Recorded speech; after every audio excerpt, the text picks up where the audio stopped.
కాబట్టి సంతృప్తి లేనటువంటి జీవితాలు ఎవరైనా ఉంటే మనం ఈరోజే మనకు ఉన్న దాంట్లో సంతృప్తి కలిగి ఉండటం మనం నేర్చుకోవాలి. బైబిల్ గ్రంథంలో మీరు గమనించినట్లయితే ఒక గొప్ప దేవుని యొక్క సువార్త ప్రకటించినటువంటి ప్రభు అయినటువంటి యేసుక్రీస్తు వారి తర్వాత ఒక గొప్ప సువార్తికుడిగా మంచి సువార్త పనిలో వాడబడినటువంటి అపోస్తులైనటువంటి పౌలు గారి గురించి మనము ఒకసారి ఆలోచన చేద్దాం.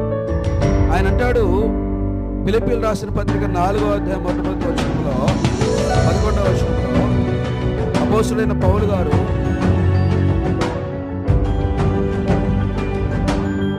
ఫిలిప్పీయులకు రాసిన పత్రిక 4వ అధ్యాయం 11వ వచనంలో నేర్చుకొని ఉన్నాను అంటున్నాను. నేను ఏ స్థితిలో ఉన్నా సరే ఆ స్థితిలో సంతృప్తి కలిగి నేను నేర్చుకున్నాను అని పౌలు గారు ఇక్కడ చదివిస్తూ ఉన్నాడు. చూడండి, ఫిలిప్పీయులకు రాసిన